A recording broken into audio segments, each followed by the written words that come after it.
अवधूत चिंतन श्री गुरुदेव दत्त श्री स्वामी समर्थ.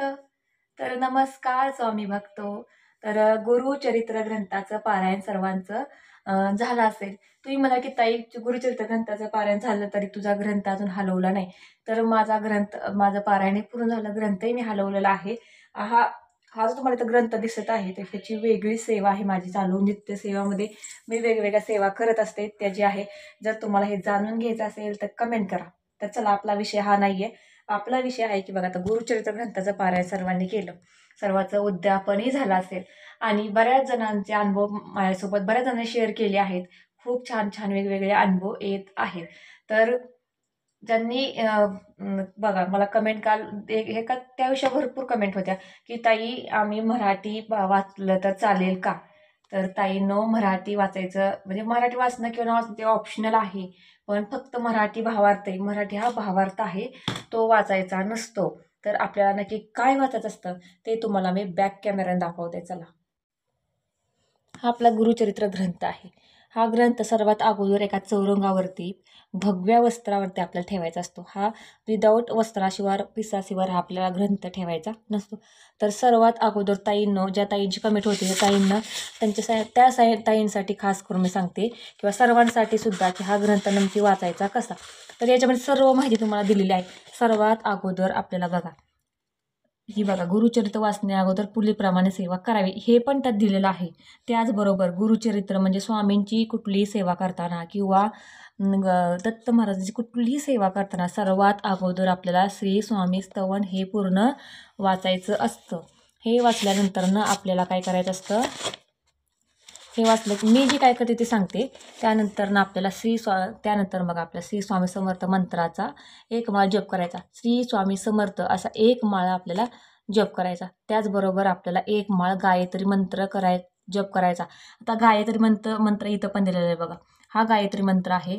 तर याचा पण एक माळा आपल्याला जप करायचा. त्याचबरोबर गणपती अथर्व शीर्ष आपल्याला हे म्हणायचं आहे. बघा, थोडंसं बोलणं जे नवीन करणार आहेत त्यांचं थोडंसं अवघड आहे, पण काही नाही हरकत, रोज केल्यानं होऊन जातं. ही अगोदर आपल्या सेवा करून घ्यायच्या.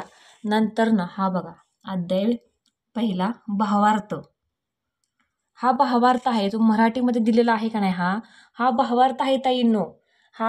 याचं आपल्याला पारायण नसतं करायचं. आपण पारायण कुठलं करतो ही मराठी आपल्याला समजावं, म्हणजे थोडक्यात आपण काय वाचन करतोय किंवा ग्रंथामध्ये काय माहिती आहे ही समजण्यासाठी आपल्याला मराठी भावार्थ दिलेला आहे. आणि हा अध्याय पहिला बघा, हा अध्याय जे आहेत ना हे अध्यायाचं आपल्याला असतं मेन पारायण हे असतं.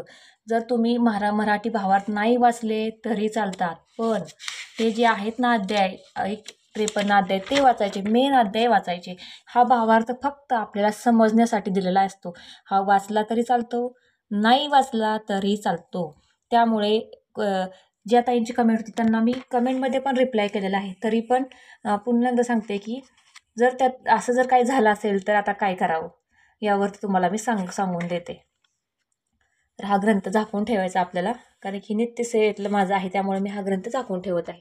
तर ताईनं तुम्हाला मी सांगितलं की ग्रंथ पण मी झाकून ठेवलेला आहे की जर आता कुणी असं पारायण केलं असेल, चुकून होऊ शकतं, कारण की ह्या कुठलाही पारायण करण्या अगोदर, पूजा करण्या अगोदर तुम्ही सर्वात अगोदर तुम्ही काय करायचं ताईंनो, दादांनो, माहिती घ्या. कुठल्याही गोष्टी आपल्याला माहीत नसते. हे बघा, कोणीही असं शिकून येत नाही, जन्मताच कोणी शिकून येत नाही. माणूस हा अनुभवातून शिकत असतो किंवा इकडून तिकडून कुणाकडून आपल्याला माहिती मिळते तेव्हा आपण प्रॉपर शिकतो. मलाही पूर्ण माहीत नव्हतं, जे काही मला गोष्टी माहीत नव्हत्या मी पण विचारूनच माहिती गोळा करते आणि केली आणि त्याच्यावरतीच एवढं नॉलेज जमा केलं ना. तर अगोदर माहिती गोळा करून घ्या. जर काहीच तुम्हाला नसेल कोणाकडून माहिती मिळू शकत किंवा असं कोणच नाही आपल्या ह्याच्यामध्ये की बाबा त्या गुरुचरित्र ग्रंथाविषयी माहिती सांगाल किंवा कुठल्याही गोष्टीबद्दल, तर ताईनं सरळ ब्राह्मण काका असतात त्यांना विचारायचं. ब्राह्मण काकांना सर्व माहिती असते.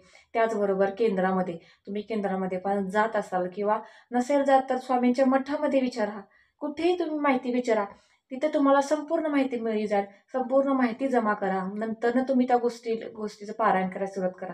तर ज्या ताईनं केलं असेल असं की फक्त मराठी भावार्थ वाचला आणि पारायण केलं, किंवा जे इच्छुक आहे ते फक्त काही जण असे बी कमेंट आल्या मला की ताई फक्त मराठी वाचलं तर चालेल का, नाही, मराठी नुसतं मराठी वाचून नाही चालत. त्याच्यावर तुम्हाला मेन अध्याय वाचायचे. मराठी हा भावार्थ आहे, तो वाचला तरी चालतो, नाही वाचला तरी चालतो. पण मी तर वाचते, कारण की थोडंसं आपल्याला आणखीन जास्त ज्ञानामध्ये भर पडते. कारण की ती भाषा आपल्याला एवढी पूर्णपणे समजत नाही. त्यामुळे मराठी वाचल्याने अजून आपल्याला समजून जातं. त्यामुळे वाचा. शक्य नसले तर नका वाचू. पण मेन अध्याय वाचायचे असतात. मग आता ज्या ताईंना ज्या त्यांच्याकडून ही चूक झालेली आहे, की बाबांनो तुम्ही पारायण केलं पण मराठी भाषेचं केलं, त्यांना पुन्हा पारायण करा ताईंनो. तुम्ही पुन्हा एकदा स्वामींची त्या गुरुचरित्राची 3 वेळा नाक कासायचं आणि पुढे जमिनीवरती मुजरा करायचा आणि त्यांची माफी मागायची. चूक भूल काय झाली पदरात घ्या. मला माहीत नव्हतं, त्यामुळे मी असं केलेलं आहे. पण मी तुमचं पुन्हा एकदा पारायण करते. तर तुम्ही पुन्हा एकदा पारायणाला सुरुवात करा. पारायण तुम्ही कधीही करू शकता. असं काही नाही की फक्त दत्त जयंतीलाच पारायण करायचं, असं काही नाही. तुम्ही कुठं प्रत्येक महिन्याला केलं तरी चालतं. मग आता त्यांना प्रश्न पडले की ताई कधी करायचं? ताई न तुम्हाला हे जे नियम सुद्धा माहीत असतील, की आपल्याला गादी झोपायचं नसतं, नॉनव्हेज वर्ज्य, परान्न वर्ज्य आणि ब्रह्मचर्याचं पालन करायचं असतं. आता मासिक धर्म पण आपल्याला टाळायचा असतो. विठाळाला बिलकुल चालत नाही. तर ताईनं तर तुमचा पिरियडची तारीख बघा. तारखेनुसार ठरवा पारायण कधी करायचे, की मध्ये आधी अडचण येऊ नये. त्यामुळे तारखा बघून तुम्ही ठरवा आणि त्यानुसार तुम्ही पारायणाला परत सुरुवात करा आणि तुम्ही परत पारायण करा. परत तुम्ही मराठी भावार्थ नाही वाचला तर चालेल, पण तुम्ही फक्त मेन अध्याय तेवढे वाचता 53 आणि पारायण 7 दिवसाचं पूर्ण करा. कसं कारण की होऊ शकतं, माहीत नसतं आणि त्यात तुम्ही कुणाला विचारून न केल्यामुळं थोडंसं चुकी होऊ शकते. पण काही नाही, स्वामींची माफी मागा, नाक रगडून मुजरा करा, 3 वेळा माफी मागा. स्वामी नक्कीच माफ करतील आणि पुन्हा एकदा पारायण करा आणि मग तुमचे अनुभव घ्या. तर जी काही मला माहिती होती ते तुम्हाला सांगितली ताईनं. ह्याच्या व्यतिरिक्त अजून काही तुम्हाला माहिती हवी असेल तर तुम्ही कमेंटमध्ये पण विचारा. जर कमेंटमध्ये पण तुम्हाला माहिती पुरेशी नाही वाटली, तर तुम्ही सरळ केंद्रामधून माहिती विचारा किंवा ब्राह्मण काकांना विचारा. जे मी करते ते तुम्हाला सांगते. मला पण कुठल्या गोष्टीची माहीत नसेल तर मी सरळ केंद्रामधून विचारते किंवा ब्राह्मण काकांना विचारते. तर आणि मला जी प्रॉपर माहिती आहे तीच तुमच्यापर्यंत येईन मी शेअर करते. उगाच काही पण सांगत बसत नाही. त्यामुळे मला वाटतं की ज्या ताईनं मराठी भावार्थाचं पारायण केलंय ते ते चुकीचं आहे. म्हणजे ते फक्त भावार्थ आहे. मग तुम्ही फक्त कहाणी वाचली, पण मेन ग्रंथ अध्याय जे आहेत ते तुम्ही वाचले नाहीत. त्यामुळे तुम्ही पुन्हा एकदा ताईनं पारायण करा किंवा जर तुम्हाला माझ्या सांगण्यामध्ये काही वेगळं वाटत असेल तर तुम्ही सर्व केंद्रामध्ये जाऊन पुन्हा एकदा विचारा आणि चला तुम्हाला जसं योग्य वाटते तसं करा. तर झाली हा व्हिडिओ इथे थांबवते. जी काय मला माहिती होती तुमच्यापर्यंत शेअर केली आहे. जर माहिती आवडली असेल तर लाईक करा आणि हा व्हिडिओ अजून कोणी ज्यांना या व्हिडिओची गरज आहे त्यांच्या पण हा व्हिडिओ पोचवा आणि कमेंटमध्ये नक्की सांगा तुमचे अनुभव. आणि झालेली सेवा स्वामीची आणि दत्त महाराजांची रुजू करते. हा व्हिडिओ इथेच थांबवते.